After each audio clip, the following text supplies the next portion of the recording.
when I go to high tech, there's always kind of R&D type programs, but when we talk about Slender columns to the National Science Foundation, unfortunately, they don't think it's sexy. They think we already know how to build high rises, we know how to do everything. Why would I fund research in this area? So I really appreciate the support. We had the Concrete Industry Foundation in New York, so thank you very much. Concrete Research Council, which is through the ACI Foundation, they also contributed. The Concrete Reinforcing Steel Institute, Mike Moto was very instrumental, also making connections here with CIF. And then also the Precast Pre-Stressed Concrete Institute, because it turns out Slender columns are commonly used in pre-stressed concrete, but the provisions are non-existent. The code really doesn't address pre-stress, so they were interested in that aspect. So let me talk a little bit, and I know we have a very group of different backgrounds here, so hopefully I can delve into some details, but also give you a kind of an overall perspective if you're not a structural engineer. Columns, when we generally talk, especially at an undergrad level, we talk about really these short columns or stocky columns because we don't have to worry about one major thing called slenderness or second order effects. The second order effect is additional forces that develop because of the bending of that member. So in a first order, we just look at actually the forces in this member. But with second order, we have to consider the fact that it's bending, and that bending is going to cause extra forces. So this goes back to a guy named Euler that was looking at buckling. And the equations actually elastically were very simple. When I say very simple, they're not that difficult to really comprehend. The only thing that was complex for some is it added pi in there, and the students were sort of, how do you get pi inside of an equation? But when I look at this, the problem with concrete, steel, it's much easier because there's an E that I work with. But in concrete, we have cracking and a modulus that's not as consistent and constant. So because of this, we also pick up something called creep. And creep will have second order effects. So I don't have that issue with steel where I'm shortening as I go. So those are some of the complex pieces. And one other thing just to mention about cracking, it's not just uniform cracking. Where there's higher forces, you get increased cracking and decreased cracking at other locations. So there's varied amounts of cracking throughout the member. And then what's happening right now is new materials. And this is not just something that happened today. I mean, we're looking at high-strength concretes that are approaching 15,000 readily used in construction, approaching 20 in some markets. So now with higher strength, we can decrease the size of the column, and then we go into the steel, and I saw we have some high-strength steel folks in the audience. Grade hundreds, I worked with Pankow Foundation, and we're trying to look at how we use grade 100, maybe 120 KSI, and when we do those type of materials, that could also shrink the size of these columns and have more leasable square footage for developers, things like that. So there's definitely some interest in this area. Now, it depends on the part of the country I'm in. Here, I think you have more interest in slender columns. When I go to California, they're like, well, it's seismic. I'm really not so interested in the slenderness aspect. But let's look at a typical column behavior. So this is kind of classroom where I'm looking at the axial load on this vertical axis, and I'm looking at how much bending moment is on the horizontal. So we typically, in a code type fashion, we develop this interaction curve for the axial load, and this is the column capacity at nominal strength, so what it could actually take. If I have a short column, and I would load it up, and so I start here, zero load, and I start loading, and as I load, if I have some moment on there, it's going to linearly increase, and I get this straight line until I hit capacity. And that's what we teach in an introductory structural concrete class to students. I want to stay inside of this range because outside it will fail, inside I'm good. As I continue to increase, because of the bending, it is second order effects, and it produces more moment than what I have for the same load. So if I'm at this load level, I actually have an increased amount of moment I need to resist. And what that results is, ultimately when I hit the curve, I'm going to hit it lower, and I have a reduced capacity because of the slenderness. The capacity of the concrete is still the same. It's a matter of, I actually have increased moment I have to resist. So one other problem though is, that would be great if I'm just loading up, but we often bring loads up to a certain value and sustain them for many years. And so that's the sustained load effect. If it came over here and sustained and hit the curve, that's often known as creep buckling. We don't want that in our buildings where I'm at a load and all of a sudden it just over time continues to deflect and then it fails. So normally we're going to have it where we want to stop it at some point, be safe inside, and that means there's some residual capacity once I would actually load it. So if I had some additional loads on top, it could get there. Let me talk a little bit about design in ACI. 318 allows 3 different methods of design for these slender columns. There's nonlinear second order analysis. This is the most complex. And actually, if you look at the code, and I work, I've been on the code for a while. 318.14 is a complete new revision and has that. I'm going to reference right now because I know a lot of places are still using the older code.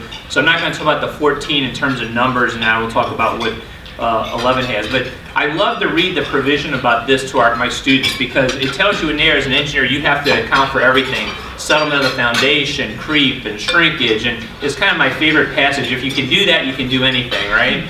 It's just one code provision. It actually was written by Jack Breen and Jim McGregor back in the 71 building code. They actually were thinking about this back in 71. They said, and I was taught by Jack Breen at University of Texas, Austin. He said, we saw computers coming in, we knew we could do that in a few years. Well, here we are today, and it's questionable whether we can fully do that, although there's some tools out there that do much better on the nonlinear second order analysis.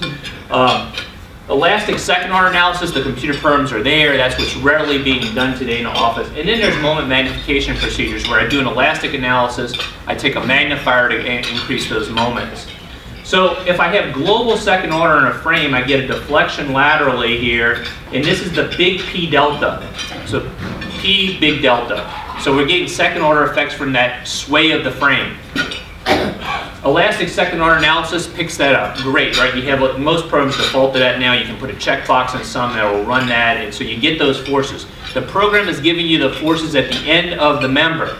So I'm going to pick up whatever that second order effect is. The problem is these programs don't pick up the P little delta, which is magnification occurs between the ends. And if you look at SAP 2000 or one of these programs and you read their manual, they're going to tell you the best way to do it, in which the ACI code's telling you to do it, use the moment magnification procedure. Because what happens is if you want to do this, otherwise you need to put nodes in between the ends of all your columns. Also, the EI that yours recommended by the code to use is different EI than the overall frame. So the P little delta is really still a hand procedure that needs to be done here. And so this is the way to do it, reduce computational cost, obviously if you're not having to put nodes everywhere. Let me talk about this procedure. It's based on elastic stability analysis. Timoshenko, if you go back and look at some of that, this is very classical type work. General method that we're going to talk about, what's in the code today, has remained unchanged. It turns out that's a great method. I mean, that's how it works. There's a simple equation that's looking at small deflection theory. It doesn't mean that they're that small, but small deflections, it assumes a shape, a sine wave for the deflected shape, and it actually hits, unless you're right near the buckling load, the answers perfectly. I mean, they're very good. So it's a sound theory, and we take the moment that we get out of the analysis, and we're going to amplify it with this magnifier delta non-sway. So I'm looking between the ends, that's the non-sway multiplier. The sway multiplier, if you were looking at that, is only at the end. This multiplier, classically, it's 1 over 1 minus P over P critical. It'll look a little different here. C sub M is if I have different moments at the end. It's just giving me a uniform moment that I use into my equation. And then the code puts a 3/4, a phi factor, if you will, on stiffness, because if the column's not built exactly right, the stiffness will be lower, and we want to make sure we're safe here, and when we're looking at the total buckling load that the column can. But this little 1 over 1 minus P over P critical is actually a very simple equation to magnify with, and that thing is darn good. I mean, if you go up and look at it, when you're about 80-90% from the buckling load, that's where it starts diverging from the theoretical solution. But from where we're needing to design, it's almost perfect. This relies, though, as I mentioned earlier, on the EI. What's the EI? And for concrete, if I'm steel, it's easy. If I'm concrete, the problem is what's the E, right? I use an equation like 57 root F prime C. I, I could use gross I could use, what do I use? Because it's going to be very cracking throughout the length. So the code actually, going back 71, there was some great thought into this. They have a provision that says it's 0.2 EI gross, so make it simple for designers. And then there was something to account for how much steel you have in the section. So it's the I of that steel times its E. Or you could just use 0.4 EI. And so most people I know just go to this because that's really simpler than having to calculate. You don't even know the steel when you start to design in the section. So 0.4 EI, go to town with it. So that's traditionally what's used. And if you look at how these do, this is the theoretical EI relative to the EI from the equation. So if you go to the theoretical, you'll notice here, depending on the axial load level, they're showing a 1% and an 8% column. Those are the bounds of what the code allows. 1% minimum, 8% max. So as I'm looking here, it says this equation at 8% actually does really good. I mean, it's almost perfect. But if I'm actually at 1%, I may be off by a factor of 2 here. Now, interesting, the scales are not the same. This came out of the paper that was originally done on this. You'll see this EI. If I'm 1%, with this one, it actually works really good. If I'm 8%, there's a huge band. And it's off, but look at this. This is 1 to 5. I mean, so the range there is quite large. So we're not looking side-to-side comparison on scale. So we know they're not that accurate, but it's safe, right? 0.4 is going to be a safe value that was based upon the work. So there was a new equation that came out of essentially the task group. SK Ghosh had done some work that was sponsored by PCA, and there was a Kuntia and Ghosh equation that was developed. And this says, well, I could estimate the EI instead of by these, by this, which takes in how much steel I have and how much eccentricity of moment, axial load, and it'll do the job for you. The negative side is obviously it's fairly complex, right? And so I don't know anyone using this equation. I don't know anyone in the audience using that? I see one. All right. I tried it and honestly you didn't like it, so I went back. All right, went back 0.4, right? It's a nice number, right? So long-term column stiffness. So that's the short term, that's the EI, but then we have to account for creep. So that's the second aspect here. And so we have the sustained load ratio. So the way the code does is this EI over 1 plus a beta DNS. So basically we're taking EI dividing by some fraction. So we're going to cut it down. Like if I call this 1, that's going to cut it 50%. So I get a 50% EI. So the code does it right now by saying this PU sustained relative to the total PU that's on the column. And you know, that's the ratio. What's interesting, if you go back to original work, this wasn't even based on axial load, it was based upon the sustained moment. It wasn't the sustained axial load. And I actually asked Jack and them, well, why did we, where did that change? Because we can't even find a paper. And they said, well, it was easier for people to use the P than the M. We thought it was close enough. It kind of relates, and so that's kind of, it just happened. So there's not as much on it. Now also it's very interesting, the sustained load effect, it's based upon very limited experimental tests. There are only 11 tests from the 1960s that's based upon.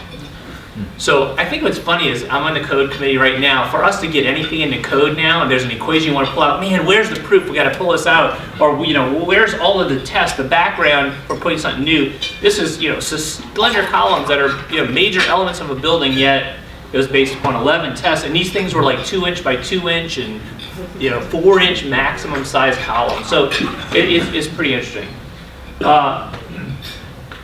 This equation does not really consider creep, because creep is a function of the age of it, what's the stress level on the column. So one other thing is in 08, a limit on the second order effects came in and said that now we can only have 40% extra second order effect. So if you have more moment developing 1.4 or higher, you're not allowed to design it, you have to go back, okay? That was based upon this task group too.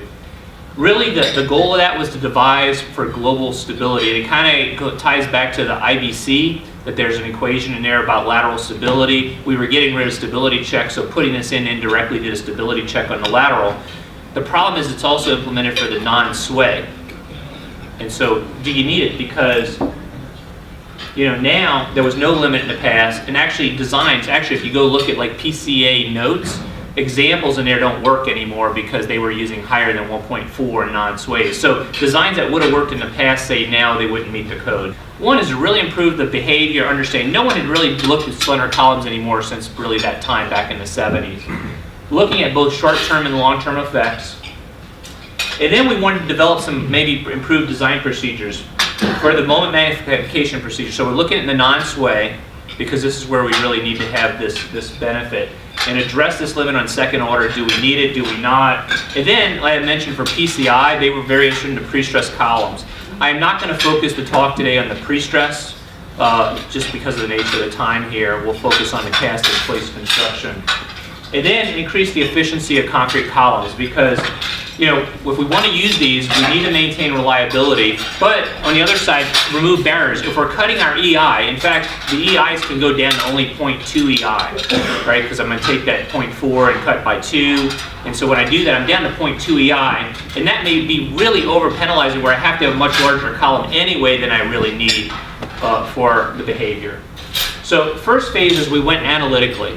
And so the first phase of the study said, let's develop a model that can evaluate this, because this is just bending and axial load. We ought to be able to do that.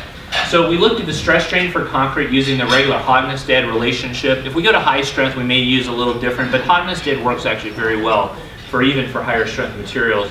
And then elastic plastic, very simple. We're looking at grade 60 was the focus of this work. Using moment curvature, standard analysis procedure, and then we use moment area to actually calculate deflections. So nothing that we, you know, tried to fit curves and just saying, look, let's use basic assumptions, see what we can do. So let me just show you what we can do. So this is the nominal capacity, we generate that. And this is the experimental curve. So it comes up load, you see the second order. If it would be no second order effects, it would just be a straight line up, but second order effects come over. And nice, you know, the capacity was predicted conservatively by the code. So that's good, that this is where it fails outside of that curve. This is what our analysis can do. So just using those regular assumptions, we can follow that curve and predict it very well. Here's another test. Again, outside, if you look, this one's in red with the lighting you may not see, but it falls right on top of the analysis. Here's another one, tested, it failed right at the curve. We actually get and follow that analysis. So using very simple moment curvature relationships, we can predict the behavior. This is short-term effects. So we estimated the failure load accurately. The load-moment relationship works out. We can do that. We did estimate with high eccentricity, so there's quite a bit of bending on those columns, a little more accurately than when we had very high with very little moment. We were maybe a little more divergent. And you can see that actually back here, a little divergent here. These were almost hitting right on top of the curve. We estimated frame behavior. There were some frame tests in there. We estimated that well. And then we really accounted for all parameters. I didn't care what the variation was, concrete strength, eccentricity. We could predict that. So that means our analysis tool works pretty well. And it's, again, not a contrived method. It's just using basic mechanics. Now, what we wanted to do, though, I mean, we could do that and write a software package. You could do that yourself. We don't have to write the package. You could just analyze it. But we want to look if we could come up with something that would be a code expression a little simpler. So we looked at the influence of all the parameters on stiffness, and we wanted to come up with like an effective stiffness. Realize the variation of cracking is different everywhere throughout that column, so we need to come up with one common EI that represents the entire column, and that's the challenge. So we back calculated what that EI would need to be to work. We started with just a control column that we would vary all kind of parameters and take a look. So this was just for the analysis. So we start with a 12 by 12 and then we ramp it up to all different sizes.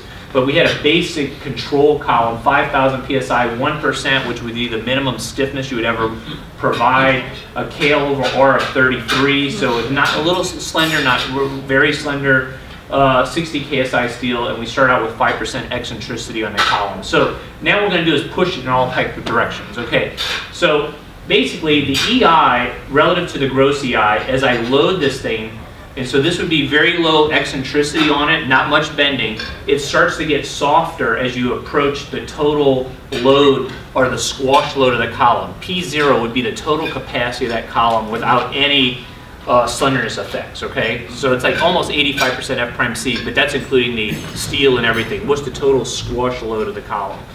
So you can see this, it's a little bit of a curve, but we could represent that with a very simple line across here and predict the stiffness at any axial load level. So from 1 to 8%. Now, I don't know how many people are designing out here. I don't think many of you are, because you can't hardly stick that steel in the column, right? At 8%, physically it just doesn't fit. You got to definitely use couplers if you're going to do something like that. You're not splicing anything. So between 1 and 4% is really where we're most interested, but we looked at the whole range. So it turns out with the monosteel, what actually you're seeing a range here that's happening. This is because we're looking all the way from low axial loads all the way to very high. So at the high or low axial load we're here, and as the axial load goes up, we may have a little bit of reduced stiffness, but we're picking this up across here. And so this little line could represent how much steel you have in a column. Again, from 1 to 4, I'm looking here, I can call it 1. I mean, I don't need to even use a line. I can call it 1 and there's no variation. If we want to account for it, we can. The eccentricity is another animal because as I have more bending, there's going to be more cracking on the column and there's more variation because if I have bending and a lot of axial load, I don't crack as much, but if I have low axial load and bending, I can get more cracking. And what's very interesting here is if you take a look at it here, up to about an eccentricity of 10%, you find out that there's really no effect of the eccentricity. As I'm coming into this zone, I actually have a decrease, and you see a big scatter range, about 25%. And that's where I'm looking at whether I actually have high axial loads in the column versus low axial loads in the column. It's going to change how much cracking is occurring within that extent of the column. And finally, when I get out to these high eccentricities, 45% or higher, the thing's fully cracked everywhere. The column's cracked. So it doesn't matter how much axial load you have. You got all of that cracked eye to work with. So we found out we could represent this in this dual banded range. Uncracked, we don't worry about the eccentricity up to 10%. And then if you were having some higher eccentricities, we could come down this transition zone, represent it, and then ultimately fully cracked. For analysis, so I'm going to say for analysis first. So if I really want to get, what's the best thing I could get at you, I would throw up this equation. So less than 1% eccentricity, I have a term for the axial load, I have a term here for the amount of steel, and I can predict the EI. Greater than 1, I have to add another term because I'm now going to have to account for the eccentricity. Again, as I mentioned, this term here, I can get rid of that. I can call it 1 and say, don't worry about how much steel I have. So we did that. And also, going back, this P0 was the squash load of the column. That's how much concrete can take plus the steel. But I don't even know how much steel I'm going to stick in a column to start with that I'm designing. So for design, we wanted to actually base it upon 85% AG F prime C. So forget the steel and base that P0, if you will, on that. When we did that, it actually just tweaked these coefficients a little to make that work properly, and it creates a very simple equation. So if I'm lower than 1% eccentricity, this would represent the EI of that column. And again, if I have higher, I have to take any eccentricity into account. This gave really improved accuracy. It maintains conservative results. We base it to be conservative. We use only original design values. Again, as I mentioned, we're trying not to think about, well, we don't know how much steel gets in it. So, you know, if I'm analyzing, that's one thing. But if I'm actually trying to design, I want something I don't have to know what the column is to start with. Except for, obviously, the brute size. I'm going to try a size and see if it works. And then, as I just mentioned, we conservatively ignore that reinforcement ratio. So analytically, let me say this. Now, once we had this figured out, we know we could predict with our analysis model any column in the world because we fully could analyze that. We looked at 288 different columns, all the way from 1 to 8%. We looked at 12-inch to 48-inch square columns. We were focused on the square here. And we looked at slender ratios to crazy 95. I mean, really slender type columns. We had lotus scenarios. We started at 0.1 of the axial at P0, the actual capacity of the column, and take it all the way up to failure. We also looked at eccentricities all the way from the 5 to 50%. 50%, I think, is a beam. I mean, it's huge eccentricity. This was 20,000 data points. We ran 20,000 essentially columns and simulated those tests. What I'm going to show you is how well ACI here does here versus what our design equation does. So the 0.4, just to give you an idea. So this is what we do with this equation. So this 1, anything 1 or higher is conservative. So this is how much moment that actually is developing versus what the analytical model is saying. So if I'm below 1, which I have just a couple points here, would say I'm unconservative with this approach. ACI 1015, which is the 0.4 EI, that's what it does. There's the red. So I think you can see it. We bring a little bit of complexity. I mean, it's not 0.4, right? But we account for what EI is actually in the column, and we can predict it very well, and it gives a very safe procedure. We have greater than 2 on some of these. And that makes sense because I showed you before that it wasn't meant to be a perfect equation. Now, if we look at this compared to the one that is in the code, this is that complex equation. So again, here's us. And there's them. Actually, their equation's pretty good, but the problem with theirs, it turns out there's actually much more unconservative columns that can resolve. It over-predicts the EI in some instances. It depends on the column. So we don't like that to continue use in 318 because it can be unconservative. But I have another issue with it, and we'll talk about that. So analytically, there are three primary parameters on these columns. It's the axial load, the eccentricity ratio, and I put low as the reinforcement ratio. It has some effect, but we can just forget about it. I mean, for 1 to 4% columns, which is I think the bread and butter, I don't need to worry about that. The simple equations, they are conservative, so both equations in the code are clearly fine, so don't have any concerns about continued use, but they are inaccurate. The ACI complex equation, as I just mentioned, is accurate. I mean, that thing's pretty darn good, but there are unconservative results that develop, and so we are going to kind of reconsider this use in ACI 318. The proposed design equation is conservative, and yet we think fairly accurate. So you lose a little bit of accuracy, but I think it really tells the story of what's going on in these columns. So the final the phase of the project next was the phase 2, is experimental. We only had a certain number of columns to base our analytical off of because there was not a lot of columns out there. So we wanted to test more that tested the bounds. And so this is our loading setup. We have steel plates here, we have rods here, we can lock them down, sustain the load. We wanted to look at sustained load effects also. So we maintain idealized conditions to make it simple to compare. We looked at non-sway. This is a picture of the frame with the loading jacks here that we load, and then we lock the nuts down here to sustain load. We measured the displacement at the mid-span. So it's a fairly simple loading. We have pin ends, so we can put exactly the eccentricity. And for this, we wanted to compare to actual analysis, so we made the two ends the same eccentricity. We know the C sub m that's in the code works well. That's been validated. We wanted to understand the second order. And then we had, as I just mentioned, that equal eccentricity at the end. The parameters, these columns are 6 1/8 by 6 1/8. And so you might say, well, those are kind of small compared to what we're building. Well, unfortunately, the loads to fail these things go quite high. And so you're often limited to that and how long the column's going to be in the lab. And you'll see some of these are fairly long. So it would be nice to do bigger. It's just how many millions of pounds we have to put on them to fail them. This is a scale higher than what was done before, though. So we felt that at least these were realistic. Slender ratio is 40 and 70. You'll see some of this, the L over H ratios for those two. Concrete strength, we went with 6,000 to be kind of not at the high strength range, but also not just 4,000 regular, because if you're building some of these, I think we're looking at a little higher strength material. We went with 1.2 and 3.3 to bracket the lower and what we thought is more of a higher range, and eccentricities of 10 and 25%. So we think it's pretty practical. Here's some images of the lab when we're casting them.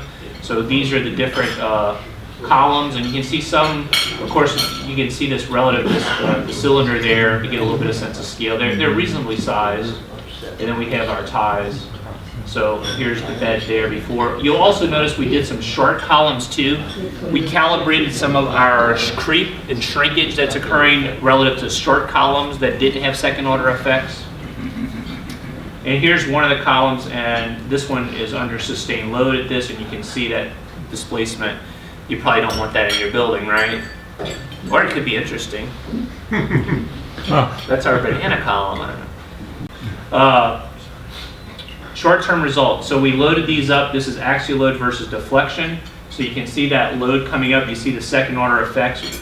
These are just different ratios. So these were all number 5 bore tests that we did. So it would have been about 3.3%. This is the 40 ratio, kilobar 40. These are the 70s. And then 10% eccentricity, 25. You can see how the eccentricity plays a big role. How it drops down the capacity. The 70, obviously, slender, it means you're going to actually have much higher moments on these things, and then the deflection. So let's just look at the design equations I just mentioned before. This is the nominal strength curve. This is the design strength. So this is where ACI would bring us in with our fee factors for the safety. Experimental results, we're looking good. I mean, in all cases, our tests fail beyond what ACI would allow you for design past nominal. Okay. There's our computational model. So when I say the model again, there is no calibration of this model. This thing is just plugging in E of 57 root F prime C. It's plugging in, Hodgman state stress strain curve. We didn't tweak anything to make it fit. It is just using regular mechanics, and we can predict the second order effects, short-term loads perfectly.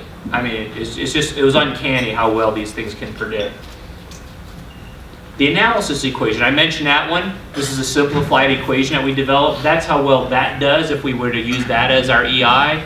And then the design, obviously we were conservative, right? We cut down that, and so it still does reasonably well because actually we're not really worried about predicting out at nominal. We're designing here, the PU is what we're trying to get, and all of them do pretty darn well right around that level. And there's 0.4 EI just for comparison. So, again, it's a conservative. I take nothing away. 1971, when they came up with what to do here, that's not a bad number. And there's the comparison. So we compared all these things just trying to understand. We actually had 43 columns additional to what we'd looked at before from our study. So Ryan Jenkins was my student, Penn State undergrad. He came to us. He actually was like their top student at Penn State. He had a 4.0 there, came to us at Purdue. He had a 4.0 through his master's with me and his PhD. So he's a stellar guy. He's living in Pittsburgh now. Just wrapped up his PhD on this project. And Lloyd and Rangan did some 15 KSI concrete columns. So we liked that to look at that. So here's our range from a low of 5,500 in our test to the 15s that were in Lloyd and Rangan. We had all kind of range in K/R's and that. And so statistically, and I'm going to jump down to design strength, okay, which maybe you're interested in, design strength levels. You can see that our proposed equation gave very accurate 102, the standard deviation is 0.06. So it looks pretty good. You can look at comparison. The problem with Kunti I mentioned that's in the code, they kept, even at nominal and design, they're a little unconservative. And so we don't like that unconservative nature. And then you can see how the other ones do. Actually, the 0.4 standard deviation is not too bad. But really here, compared to even Kunti, our standard deviation is actually better. So, we feel confident that short term, we got it. This is a great equation to use. So, they do provide safe lower bounds. The Kuntia, I think, again, should unconservative. We're not that convinced with use of that furthermore. The equations that we have are more accurate, and I think those are good to move forward with. Long-term tests, whole other animal. Because I'm sustaining a creep, there's shrinkage going on too that interplays. We looked at all these different loading parameters each once. Okay, so we had a 0.1 and a 0.25 and the E over H. We did two slenderness ratios of 40 and 70. So 70 is pretty slender. We loaded for 100 days, so they were sustained for 100-day loads, which actually is more than what was originally done. The original ones were about 30-some days or so, so we sustained fairly long here. Applied normalized loads relative to the squash load, again, the P0 total load. You'll see here we had some different ratios, so we went about 40% here at the 40 ratio and 35% with higher. The higher moment, I can't load as much. And also at the 70, you really can't put much axial load on these things. You have to lower that load a lot that we can sustain under. And so there's where our sustained levels. And so what you see is a curve like this. This is the axial load versus deflection at midspan. You bring it up to the sustained load level and you sustain. So as you're sustaining, the load stays the same, but the deflection is going to increase on you over time. And you can see how much that deflection increased. So here, K/40, it was 3 times. Again, at 40, it was a 3-time deflection increase while it's just sitting there for 100 days. This one at 70, 4.5-time deflection, and then at 3.1. So we take that, we can convert that to moment, so you can put in a plot that you're used to seeing. Interesting enough, the deflections look much higher, but when you convert to moment, it turns out that they're not as significant, the jumps. They're 1.2, and then there's 2 and 1.4. And so you'll see the moment change is not as, because you have a first order deflection, and just look at the second order change, okay? So you'll see again, they all fail, even after sustained load beyond the nominal strength, which is great. That's what we want to see. But what we're trying to do is predict this. And it turns out, it is much more complicated than I first thought when we got into it. We can come up this line to here perfectly, The question is how to predict over time with that sustained load this extra, and then from there reload it again to get it up to failure. And again, it's not as easy as I originally thought we could do. So let's talk about the beta DNS method that's in the code. This equation is what we use because that was a little better than design. We were trying to figure out how to get there closer. So that's coming up here, and I mentioned it does pretty good. This is beta DNS is 0, meaning there is no sustained load effect. Short-term stiffness, there we go, and we fit. Reduced stiffness. So the code actually has a commentary that mentions I can just use 0.6. It doesn't matter what the loads are. I can kind of use 0.6 and it'll work out pretty well for you. So we looked at 0.6 as just a number because it's hard to figure out some of the other ratios. So if you do that, this actually 0.6 on that works pretty well, right? Design, and it's conservative here. So right there, we almost hit it with the 0.6. Let's look at another column. So here's the experimental test, and here you'll see the 0, again, analysis picks it up really well, that curve coming over. But at the design, this 0.6, you're going to see that we are basically not conservative. 0.6 is just not reducing enough stiffness for this column at the design level. Now when I get over to here to nominal, it's hitting it again. But the question is, when I'm calculating these, I'm really thinking about calculating them around this location. If I use a beta DNS of 1 no, I cut it down to 50% to account for the sustain effect. It works pretty well, and it turns out using 1 was generally conservative for all our tests. So we kind of like, if we want a simple number, 1, just cut it down 50% for the sustain effect. Using an accurate equation works reasonably well. Let me show you beta DNS here. This is using the 0.4. So 0.4 EI, again, it's going to be conservative by ACI. And then if you take the 0.6, which they're doing, you get way lower, in terms of that behavior. So again, conservative is safe, but if we want to really push Slender columns a little more to what their capacities are, we're really not able to make them as slender as we probably can. So long-term stiffness, this may not be a bad approach. We think there may be some alternates, but it's a simple way of doing it. The 0.6 is conservative, but realize you need to use the lower bound equations, those 0.4 to 0.2 EI, right? When I use it with Kuntia, that's in the code right now, if I use that, it's unconservative. So if you have a good first initial stiffness, you only use the 0.6, it's just not taking enough off for the slender, for the sustained load effect. 1.0, we felt gave really accurate short-term, or reasonable for the short-term equations that were accurate. So we think it may provide a lower bound and be a good number. It's 50% of the stiffness, but I'm going to caution here, I think further research is needed. I mean, we had a limited number of tests here sustained. It works. What we were hoping to do, as I mentioned before, is develop an analysis procedure that could predict the behavior of 30,000 columns, that we could compare to a whole family of sustained loads and then make sure what we had worked. But we haven't been able to develop that tool yet. The sustained analysis of predicting how it sustains and then goes up, we're getting close, but we're still not there where we feel comfortable with that yet. But that's the goal, so we don't have to test 30,000 columns. I mean, we want to test a range, know we're good, and then move forward. So we also did look at the short columns. I just wanted to mention something here because I mentioned I sustained for 100 days. We looked at plain, totally plain, and reinforced. No second order effects, scale of order 13. We had different eccentricities also from no eccentricity up. And we also made sure we put 50% F prime C at the compression face, always the same. So we have a similar creep was the idea. And we monitored the strain on both the compression and tension face. And we loaded these for a year. So we didn't just have 100 days, but a year. So if I take a look at that, this is plain columns. These 3 different eccentricities followed pretty well. The creep did at 50%, holding that worked pretty well. Here's reinforced. It's going to break down your strain because the steel is taking, right? The steel is shedding, the concrete shedding load into that steel. And so you see the reduction here.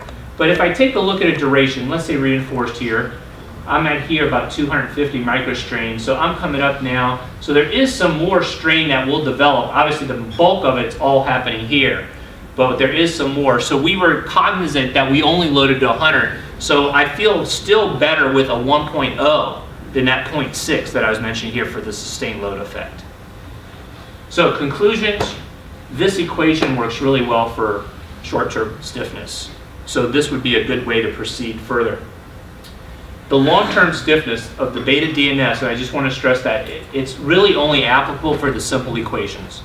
If you use Kuntia, that is not a good idea because accurate stiffness, it also already can be unconservative, and then I'm not going to cut it down enough by the sustained load effect. Accurate stiffness do require a higher beta. We think 1.0 is actually a good number. But again, I caution on that number. We just don't have enough yet that I feel comfortable we can put in the code at this point. Further research is really needed to define that, to make sure that we're okay. Because again, I'm not, it's one thing to say I'm doing, I don't know, say we're talking about crack control, but if I'm a little off on the cracks, and I don't want to have a column out here that we're significantly underestimating the moments that we're going to put in the code that can be used for every building that we're going to design with. So I feel very comfortable in the short-term stiffness. We could codify that tomorrow. It's just the sustain effect we have to bring in. The limit of 1.4, I didn't spend a lot of time on that. It's not needed for the brace columns. We can predict what these values are, how much moment is happening, regardless of the level. So we don't need a limit in the code for the non-sway case. I wanted to mention one thing on that. When your second order effects start to become much higher than your first order effects, I think as designers you need to start thinking about it, right? Because the slenderness, the bending of that column is causing more moment than what the primary effect is. Is that where you want to be or not? If you have very little moment, eccentricity, it's not as bad. If you have a bit of moment and you got 100 foot kips on that column or something like that, now you're getting 200 to 300 because of the second order. I mean, your sensitivity is there. So it's just something to think about. But I think we can get rid of the 1.4 for the non-sway. Some really slender columns. So look at that. I don't know. This is a precast one too. So you can see, I mean, they're using in slender columns in the precast, pre-stressed world quite a bit too. So for PCI, we actually have also gotten some guidance to them. The 0.4 EI works really well too. So you can use the 0.4 EIs. We have the equations also. Those will work for the precast. So with that, I didn't go too long on the time here. No, you did very well. Yeah. Any questions? I'll open up for any questions. And I hope for those of you that are instructional engineers, I didn't get way out of bounds there in terms of some of the detail. But I think you got to look at the whole thing. But people are pushing some of these columns. Yes? When would this be applied to a code? Well, the earliest that we're going to see something is 2019. So that's the next edition of 318 we're currently working on. And so will it make it there or not? I don't know. Again, my concern, I was ready to push it all until we have some uncertainty on the sustained load effect. And that's really the thing that would bar me back or hold me back a little from pushing it too far. I mean, in terms of getting the Kuntia out, I mean, I have SK to deal with, but y'all know SK? Any of y'all know SK? Yeah, I know. So, it's he has some ownership of that equation. So I'll talk to SK about that. That's another story. But I think there's some, that I think we ought to really consider of moving out. I don't think anyone's really using it, and so I don't think it's a hardship to get rid of it. But I think it can be unsafe, and that's my concern. So that is likely to happen in 2019. Whether we will have enough data to get the other part in there yet, I'm on edge about that, because it turns out 2019 sounds far away. It's actually, in code world, not that far away because of the process we have to go through with public review and the whole thing. So we need to wrap up a lot of our things within the next year in order for it to really guarantee to be in the 2019 code. The next code after that likely will be 3 years beyond, so. Well, what Unless about IBC research? changes their whole thing again, they keep changing stuff. Based on your presentation, we need further research on sustained load of columns. We definitely, we really need Sustained more load. research on the sustained load effect. What I would like to also do, and I think I'd like to take some where I have the same column, but I sustain them at different loads. We were trying to push the columns, look at the 1-4. We were doing a lot of things in here. I'd like to take the same column and sustain it at, 10, 30, 4, different sustained loads, because I believe that will show us how much sustain. The lower my load level, obviously I don't have as much that's happening. I believe that it will show the 1.0 is going to work beautifully, and that we can predict them all the way up essentially to final failure. And so we, had only a certain amount of, dollars to play on this. I have the frames now, all that we invested in. So I think we ought to be able to do some more. And we were trying to answer PCI. We did a lot of I didn't show those, but we did pre-stress columns. And so we were pre-stressing in the lab, getting those columns done. So I think we answered a lot of questions, but the sustained load one is still, we need to hone in. We were trying to push them as high sustained loads as we could to make sure we were safe. But in that, we lost some of the behavior things as we were trying to analyze. Said, boy, it would have been great if we would have had these to make sure we were predicting them correctly. I saw a question. Yeah. We're seeing a lot of super high strength concrete columns in the New York area, but I think the one real problem we're seeing, especially as they get taller and thinner, and we're having really large pieces of rebar in there. So how do you get the concrete in there? You're gonna have to repeat the question for the back though. Yeah, I guess the question is that how do you get the concrete in when you have smaller columns and large bars inside of there that's developing? And so that's means and methods, I'm always told by my colleagues that are contractors, so let them figure it out.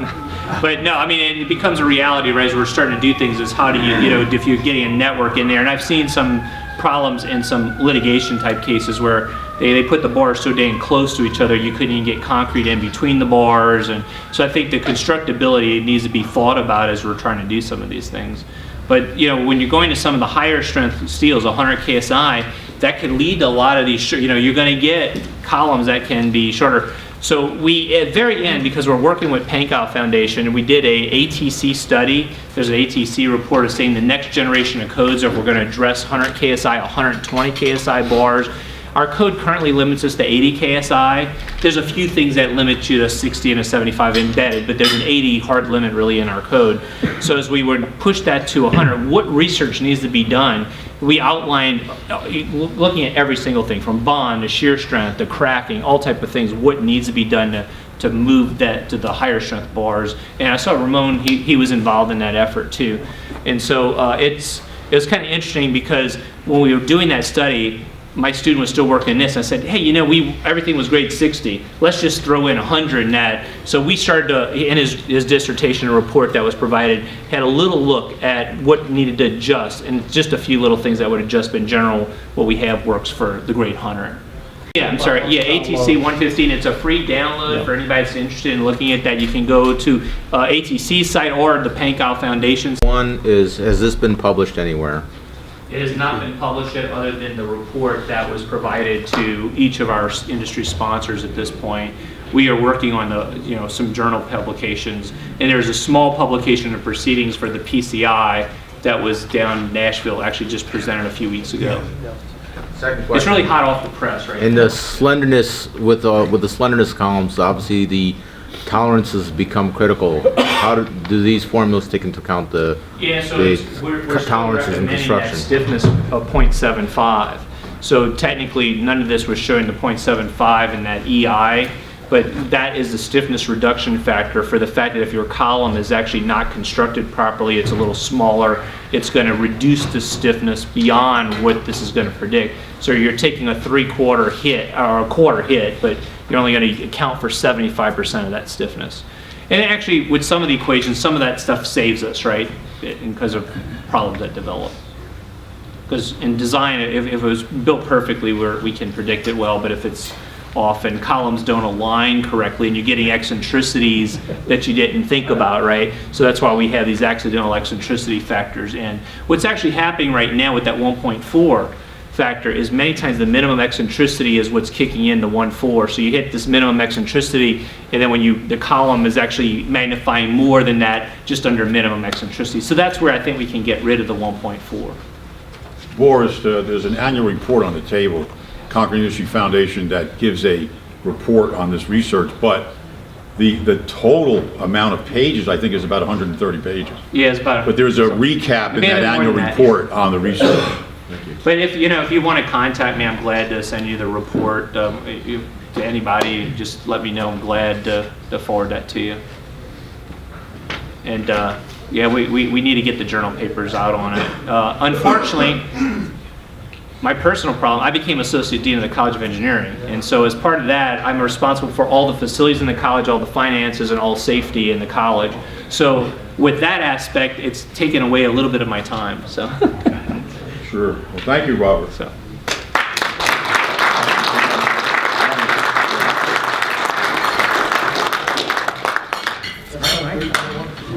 Everybody else enjoy your day, the rest of your day.